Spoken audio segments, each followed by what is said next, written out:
Et salut à toi qui regarde cette vidéo parce que tu as cliqué, parce que tu as vu que j'avais vu un bon film aujourd'hui. Oui, un guide d'appréciation enfin sur un bon film. Et le film c'est Prémonition ou Solace.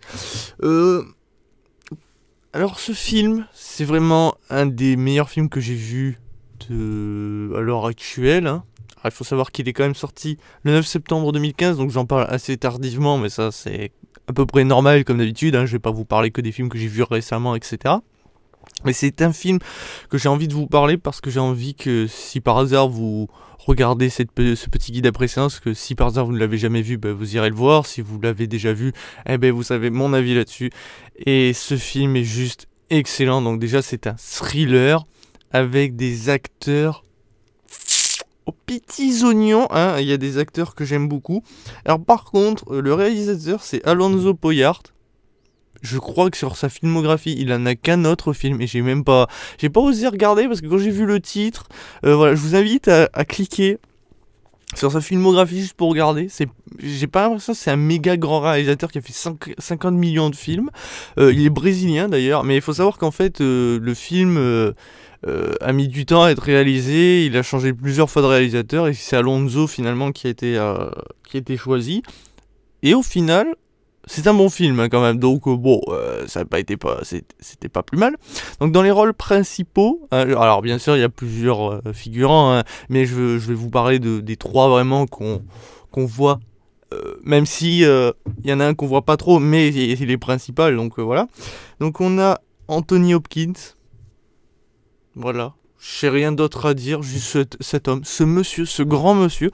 Donc pour ceux qui par hasard sont comme moi, l'ont vu dans l'un de ses premiers films, enfin pas ses premiers, parce qu'il a fait bien avant, mais dans l'un des premiers films que moi je l'ai vu, ça a été Le Silence des Agneaux. J'ai été interrogé par un employé du recensement.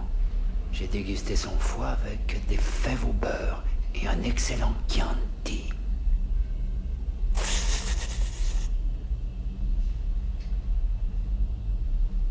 Qui jouait donc le docteur Hannibal Lecter. Alors si par hasard des jeunes d'entre vous regardent cette vidéo qui se demandent ce qu'est comment ça s'appelle, Le Silence des Agneaux, c'est peut-être pas pour vous, hein, petit messieurs. Non mais voilà, c'est un film connu, plus que connu, hein. Je vous invite à aller le voir. Donc d'ailleurs, Hopkins joue John Clancy, c'est ça. Donc c'est un ancien médecin qui a des dons, mais je vous reviendrai un petit peu plus tard. Nous avons Colin Farrell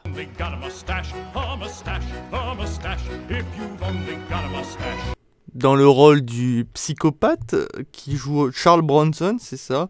Donc moi, dans le film que je me rappelle l'avoir vu en dernier, c'était Total Recall. Peut-être que je l'ai vu ailleurs après, mais gros souvenir là-dessus, qui avait fait le reboot de Total Recall, qui était pas mauvais, moi j'avais bien aimé, mais bon, je sais qu'il y en a beaucoup qui préfèrent l'ancienne version, ce qui est pas faux, surtout sur Mars, quand Arnold t'as la tête qui gonfle et tout, c'était un moment mythique, enfin bref, du pur bonheur, mais j'avais bien aimé le reboot. Et nous avons Abby Cornish, ouais c'est ça, qui joue Catherine Coles, la psychologue. Alors c'est une agent du FBI, mais qui est alors je sais pas si c'est courant par chez nous ce style, mais quand voilà il y a des enquêtes sur des serial killers, etc. On fait souvent, apparemment le FBI fait souvent appel à des psychologues pour justement faire comment ça s'appelle, pour retracer un petit peu la psychologie du serial killer, pour on va dire mieux savoir comment il va se diriger, pour avoir un profil, quoi, on va dire. Alors après je sais que ça se voit de plus en plus souvent dans les films de FBI, etc. Donc je sais pas si c'est courant par chez eux d'utiliser cette méthode. Par chez nous j'ai un doute, parce qu'en même temps des serial killers on en a pas 150, mais bon qui sait, peut-être. Mais en tout cas voilà, donc et si, alors c'est pas un rôle principal, mais c'est la fille donc de John Clancy, qui est jouée par Autumn Dial. Comment te dire qu'elle est pas vilaine celle-là, hein, donc qui est Emma Clancy dans le film. Voilà, pour les rôles principaux. j'ai fini de regarder ma fiche parce qu'après, bah, c'est dans la tête. Après, on s'intéresse juste. Alors, je vais pas vous spoiler parce que ça serait tellement dommage. Vraiment, pour un thriller. Mais je vais plus ou moins essayer de vous raconter un petit peu pour vous donner envie de voir ce film. Alors, il faut savoir que ce film, donc Prémonition, donc comme il parle, comme je vous avais dit, John Clancy a un don, c'est qu'il peut voir, on va dire, des fragments d'images, de vidéos entre guillemets, si on peut dire ça comme ça, du futur, du passé et tout, donc il prévoit l'avenir et le passé, puisqu'il voit le passé des gens, hein. Donc c'est un don quand même assez particulier, qui est aussi un ancien médecin, et qui malheureusement a subi la perte de sa fille, donc Emma, due à une maladie, une grave maladie malheureusement, donc il a vu souffrir, etc. etc. Et en fait il a utilisé son don pour aider le FBI dans plusieurs enquêtes, mais un jour, donc je pense que ça a dû être assez tardivement, ou vers la mort de sa fille, il a dit bah stop, j'arrête, donc voilà. Sauf que là le FBI est sur une enquête assez compliquée où le psychopathe est complètement malade, il tue ses victimes d'une certaine façon assez spéciale, mais là ils arrivent vraiment pas, donc un des agents du FBI décide de faire appel justement à John pour les aider dans cette enquête, parce que c'est vrai qu'avec un don de voir le futur, parce qu'il suffit qu'il touche un objet, hein, comme moi là je toucherais mon micro, je verrais si j'avais ce don, de voir des fragments d'images, de voir par exemple moi en train de toucher ce micro et en train de vous dire ça déjà. Donc bon, là ça serait donc une utilité pour l'enquête du FBI, mais voilà, voilà. Et comme je disais, donc il y a Catherine qui elle est une psychologue, donc en fait il y a le côté surnaturel, des prémonitions et tout, et puis t'as le côté réel que nous on connaît tous, ceux qu'on a plus de chances de croire, donc les psychologues qui vont arriver à vous faire, je l'avais dit tout à l'heure le terme comme un con,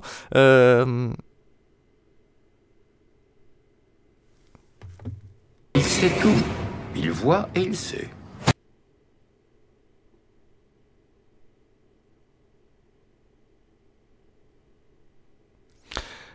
donc j'ai pas réussi à trouver le mot, et pourtant je l'ai dit tout à l'heure, donc ils vont vous faire une fiche détaillée du psychologue pour justement aider le FBI. Donc c'est vrai qu'il y a ce côté réaliste, ce côté surnaturel, et c'est ça que j'aime beaucoup, c'est que ça marche, enfin ils en abusent pas dans le film, ça veut dire que genre Clancy il va pas tout le temps être comme ça, voir des pleines visions, non au contraire ça reste léger, ça reste disons que même là quand on voit les bribes d'images, on se dit que c'est plutôt de la déduction qu'il fait, parce qu'il faut savoir qu'un psychologue a tendance à plus faire de la déduction. Alors pour ceux qui par hasard se poseraient la question de pourquoi je parle de déduction, c'est un petit peu comme dans les jeux vidéo, à force de jouer par exemple, sur Call of Duty, un exemple, vous allez jouer plusieurs fois sur la même map, à force de jouer sur la même map, vous allez voir que beaucoup de personnes font les mêmes gestes, vont au même endroit, etc. Donc en fait, à force de voir certaines choses, vous allez déduire que telle personne va aller là.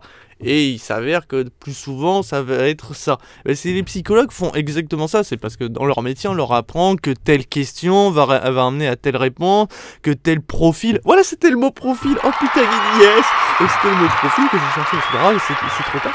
Donc le profil de telle personne va conduire à ça. Donc par exemple si le psychopathe ou le serial killer dans son enfance a été battu, ceci peut expliquer cela, voilà, etc. etc. Donc mais John, lui, on a l'impression vraiment qu'il déduit certaines choses, même si forcément lui c'est grâce à son pouvoir que clairement qu'il l'est emmené à trouver les choses, parce que forcément il voit des choses que vous et moi ne verrez pas. Et dans le film c'est vraiment bien foutu, c'est des images psychédéliques assez badass. Et surtout qu'en plus, par exemple, la psychologue, elle n'y croit pas. Pour elle, c'est farfelu et tout. Et étrangement, pour John aussi. Enfin, pour John, lui, c'est de la vraie médecine. Lui, il croit à la science, etc. Et lui, il ne croit pas au paranormal, etc. Mais il a ce don. Et au fond, on se dit, bah voilà, quoi. Il a quand même ce don. Donc pourquoi il ne croit pas au paranormal, etc. Mais non, pour lui, c'est la science avant tout, etc. Et ça, je trouve ça, c'est quand même classe dans le film. Et même en vrai, s'il y a des gens comme ça, je trouve ça classe. Après, forcément, dans la réalité, ceux qui voient ce genre de choses, est-ce que ça existe vraiment? Même si je sais qu'il y avait une histoire vraie, justement, d'une femme comme ça qui aidait le FBI, qui justement allait sur les scènes de crime et voyait des choses et aidait le FBI à arrêter des gens. Et apparemment, donc je sais pas si c'est alors non, je sais que c'est tiré d'un roman, mais voilà. Est-ce que ça n'a pas donné encore plus envie de réaliser le film? Je ne sais pas trop. Après, bah, quant au psychopathe, donc qui est joué par, oui, c'est Colin Farrell, ouais, c'est ça. Charles Ambrose, donc, en fait, a un don. Alors, bien sûr, là, je vous spoil pas, hein, puisque c'est plus ou moins raconté dans le synopsis, dans le résumé, même dans les bandes annonces, on le sait, qui a le même don que John, mais voilà, comme il est plus jeune et plus poussé, finalement, il maîtrise beaucoup mieux son pouvoir, et donc, ce qui va faire un duel, en fait, un duel. Et, alors, autant, il y a de la tension, vraiment, on peut déduire les choses quand même, on sait quand même comment ça va se passer à la fin, enfin, on a un doute, c'est un peu, voilà, c'est un peu gros, mais ça passe bien, franchement, j'aime beaucoup, surtout alors, je sais pas si ça s'appelle vraiment un plan séquence quand c'est comme ça, mais quand à la fin, t'as l'espèce de gros ralenti qui dure un certain temps pour montrer tous les éléments que John a vus dans ses rêves, on va dire, de plusieurs mois à l'avance et tout, de l'enquête et tout, c'est quand même balèze.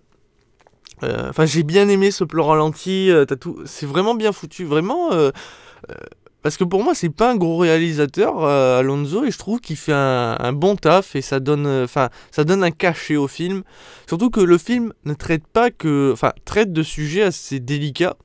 Il traite de l'homosexualité, alors même si c'est qu'un court instant, mais il le traite, l'homosexualité, de la dépression, du suicide, qu'est-ce qu'il traite encore, si je ne me trompe pas, de maladies graves, de surnaturel dans un sens, ouais non, il traite pas mal de petits sujets comme ça, que ça soit un court instant ou tout le long du film, et je trouve ça vraiment intéressant. Il se casse pas trop la gueule, je trouve. Anthony Hopkins, que j'ai envie de vous dire, je pense que pour moi c'était déjà un grand acteur, un grand bonhomme que j'aime vraiment retrouver dans beaucoup de films. C'est vrai qu'il a la tête qu'il faut, mais là de le voir chasser le psychopathe, parce que par exemple dans Le Silence des Agneaux, c'était lui le psychopathe, hein. Je vous spoil pas le film si par hasard vous l'avez pas vu, mais pour ceux qui l'ont vu, bon bah vous savez de quoi je parle. Mais là, c'est lui qui chasse, et même de ce côté-là, c'est impressionnant. Voilà, il a toujours ce petit sourire en coin quand il parle, des fois, quand il commence à parler à l'agent Catherine. Désolé, je regarde souvent mes notes parce que je me souviens pas des noms, ça vous le savez déjà.